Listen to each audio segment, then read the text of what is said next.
Kimia cool. Subiri kwanza, subiri. Bale bale, toa hapo pale kimbia. Hapana. Betu basi. Hapana ni betu. Pia kule ukaa cool. Betu hapa. Bonsoir à tous et à toutes, merci de nous rejoindre sur Afro Info DC43 pour être informés de la situation sécuritaire de l'Est de la République démocratique du Congo. Vous le savez très bien que la RDC est agressée dans sa partie orientale malgré les pourparlers qui se poursuivent du côté de Doha au niveau du Qatar entre les gouvernements congolais et les rebelles du M23 soutenus par l'armée rwandaise. Les combats toujours se poursuivent sur les terrains. Rien n'est changé toujours ce mardi 15 juillet 2025 au moment où nous sommes en train de vous informer. Les forces armées de la RDC couplées aux patriotes et aux Wazalendo font face aux attaques des rebelles du M23 dans la province du Nord Kivu comme celle du Sud Kivu. Nous commençons d'ailleurs dans les plateaux de Fizi. Nous sommes dans la province du Sud Kivu où les rebelles du M23 Twirwaneho Red Tabara soutenus par l'armée rwandaise a attaqué les positions des FARDC et des Wazalendo. Vous devez retenir que des combats opposent à ce net moment. Et d'ailleurs, les combats qui ont débuté depuis 6 heures de ce matin, mardi 15 juillet 2025, les rebelles Twirwaneho et Red Tabara alliés au M23 soutenus par l'armée rwandaise au groupe Wazalendo du CPLC mené par le lieutenant-général autoproclamé Ngoma Nzito. Selon plusieurs sources locales, les affrontements se déroulent au village de Rugezi situé les affrontements le village de Rugezi, situé toujours à quelques kilomètres ou, vous voulez dire, des Minembwe. Vous devez retenir que, selon les mêmes sources, ces affrontements qui se passent du côté de Rugezi, situé dans les hauts plateaux de Fizi, nous sommes dans la province du Sud Kivu. La situation toujours reste confuse, chers téléspectateurs d'Afro Info DC43, malgré donc les pourparlers qui se poursuivent du côté de Doha. Au moment où nous vous parlons, les positions des FARDC Wazalendo sont attaqués par les rebelles du M23 soutenus par l'armée rwandaise. Et comme nous sommes en train de vous parler de ces informations toujours qui se poursuivent dans l'Est de la République démocratique du Congo et les combats qui se poursuivent avec une grande intensité, je vais revenir un peu dans les territoires décalés, aussi dans la province du Sud Kivu, il y a aussi des combats. Mais avant d'y aller, avant d'y retourner, je vais partir d'abord dans les territoires aussi des Rutshuru. D'ailleurs, je vous le disais dans la première édition, si vous nous avez bien suivi, les combats aussi opposent les résistants Wazalendo à ces mêmes rebelles du M23 soutenus par l'armée rwandaise.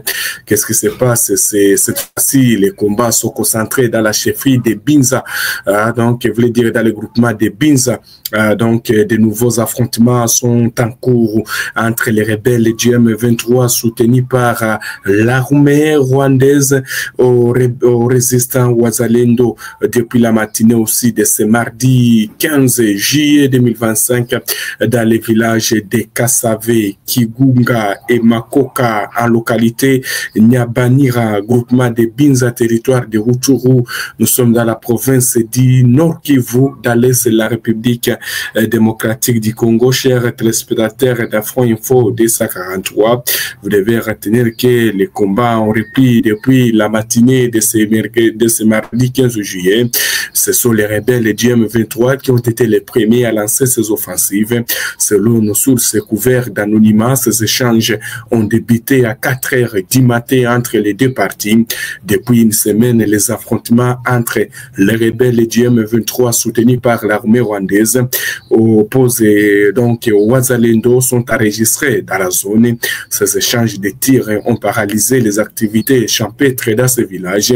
Des mouvements des populations sont signalés dans des villages voisins, notamment à Kahito, Kaitorea et Moussitou, tandis que d'autres citoyens préfèrent se réfugier dans la brousse, espérant y trouver la paix. Depuis toujours la matinée de ce mardi, les rebelles du M23 tentent de récupérer d'autres positions, mais les Wazalendo ne parviennent pas toujours à céder. C'est ainsi que des ripostes continuent toujours dans cette province du Nord Kivu. Les Wazalendo ne jugent qu'aussi contraindre toutes les attaques des rebelles du M23, selon des sources locales, il s'agit d'attaques lancées par ces éléments du M23 soutenus par l'armée rwandaise qui ont mené des incursions nocturnes dans ce village.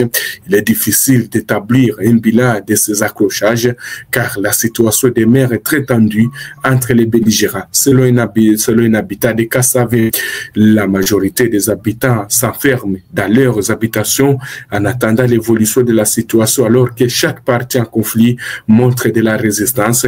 De côté, les Wazalendo aussi ne parviennent pas à céder. D'ailleurs, une source locale affirme que les Wazalendo, malgré leurs attaques des rebelles, les Wazalendo tiennent toujours toutes ces attaques.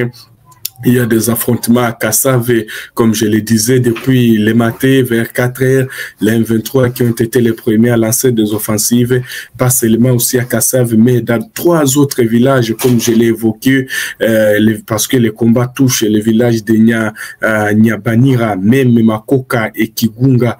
La plupart des gens, en tout cas, sont en déplacement. Et là, ce sont les habitants qui sont en train de fuir. Ces attaques ont été lancées d'un coup, mais il y a des résistances.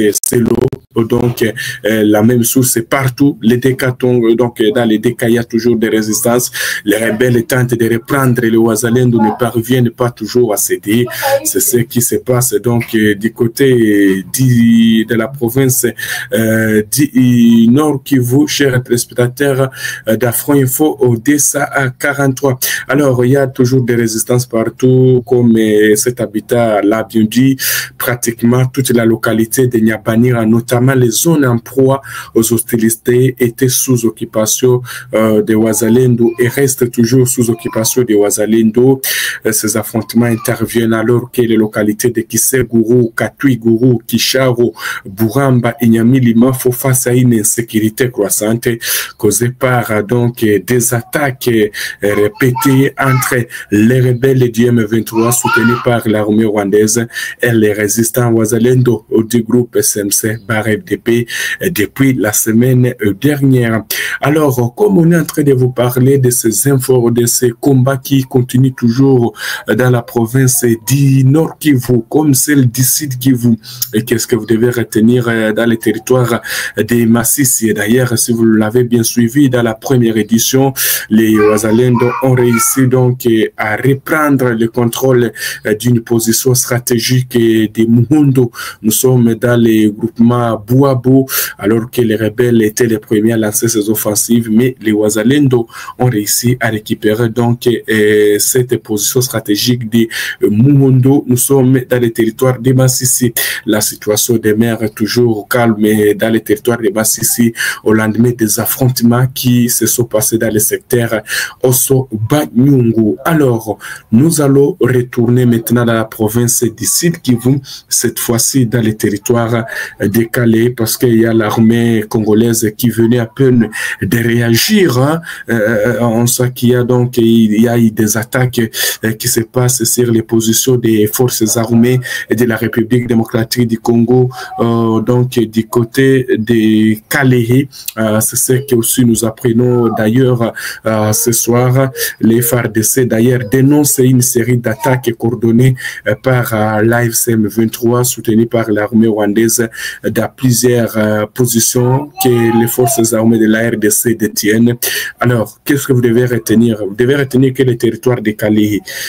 Kalehe, c'est un territoire qui est donc occupé à moitié par les rebelles du M23 et à moitié par l'armée rwandaise également.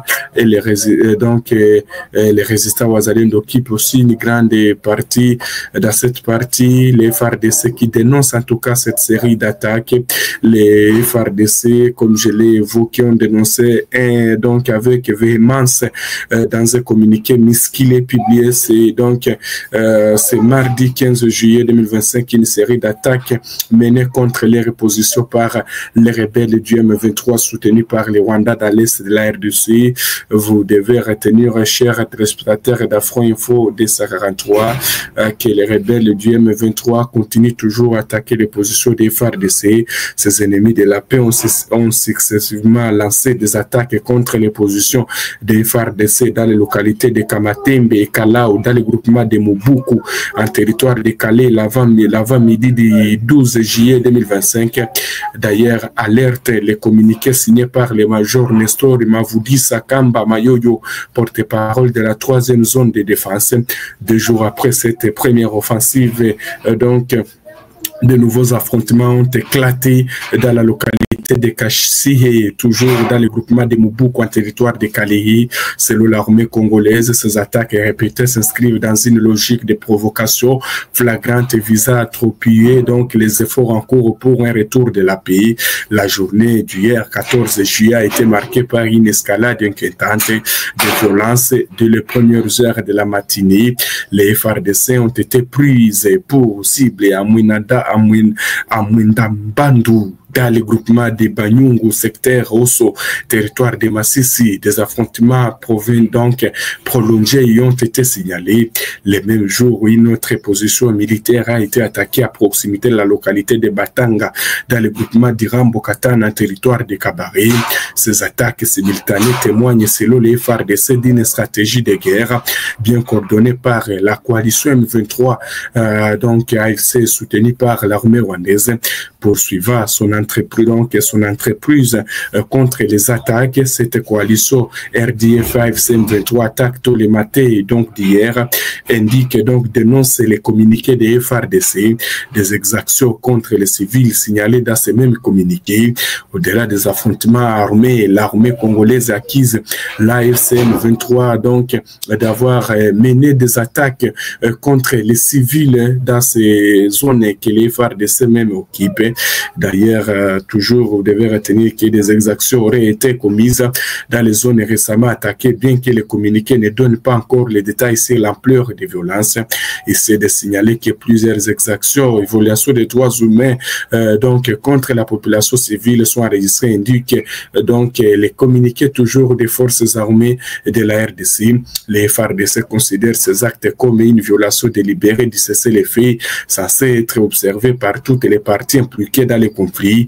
L'armée congolaise accuse par ailleurs la coalition M23 FCRDF de saboter délibérément les processus de paix en cours, alors que les efforts diplomatiques se poursuivent tant au niveau régional qu'international pour désamorcer la crise dans l'est du pays. Ces nouvelles attaques risquent de compromettre les avancées obtenues jusque-là. Kinshasa appelle à une condamnation ferme de ces actes par la communauté internationale. En attendant, la situation sécuritaire demeure extrêmement tendue donc sur plusieurs lignes de front, donc comme autour de la cité d'Uvira depuis tôt, même aussi les rebelles qui continuent toujours à menacer de progresser.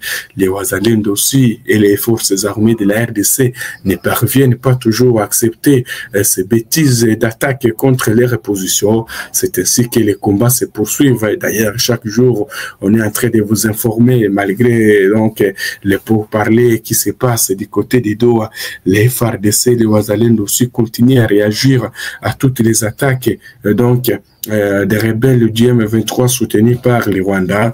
Vous devez retenir que pendant que les discussions entre l'AFC M23 soutenue par l'armée rwandaise et le gouvernement congolais se poursuivent à Doha, les affrontements sont toujours signalés même ce mardi au nord Kivu, au sud Kivu, respectivement à Rutshuru et à Kabare et à Fizi.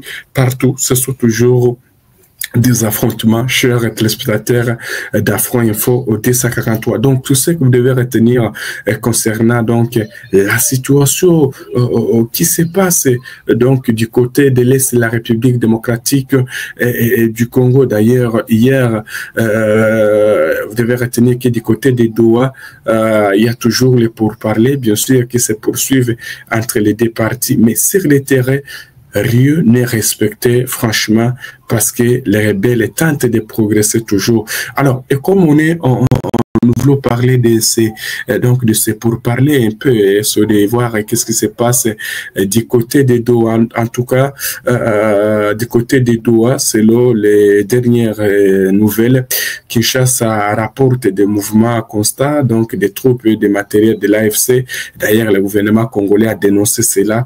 Alors, dans ce contexte, tandis les médiateurs espèrent arracher un accord au plus vite, les autorités qatariennes veulent aller vite et espèrent voir un accord de paix conclu donc cette semaine selon les informations de nos confrères de la Radio France Internationale. C'est dans ce contexte que des facilitateurs américains sont également arrivés sur place. Interrogés par la Radio France Internationale sur leur rôle, un porte-parole du département d'État américain a confirmé la présence des États-Unis en tant qu'observateurs. Nous continuons de coordonner étroitement avec le Qatar et d'autres partenaires afin de garantir que tous les efforts convergent vers l'objectif commun d'une paix durable. Selon les informations toujours des RFI, les discussions portent actuellement série de déclarations de principes préalables à l'accord final. L'objectif est de finaliser les deux textes ici la fin et de la semaine. C'est ce que vous devez retenir, chers téléspectateurs d'Afro-Info 243, vous qui nous suivez ce soir de partout ailleurs, que vous soyez dans les 26 provinces de la RDC, que vous soyez en dehors de la RDC, nous vous disons merci pour votre fidélité que vous ne cessez de renouveler sur Afro-Info 243. Restez et connectez, les informations continuent sur toutes nos plateformes. Nous sommes arrivés à la fin de cette édition. Merci à vous de nous avoir suivis jusqu'ici. Si vous avez apprécié ces contenus, n'oubliez pas de vous abonner à notre chaîne, d'activer la cloche de notification pour ne rien manquer de nos prochaines vidéos. Likez et partagez cette vidéo. On se retrouve très prochainement. À bientôt.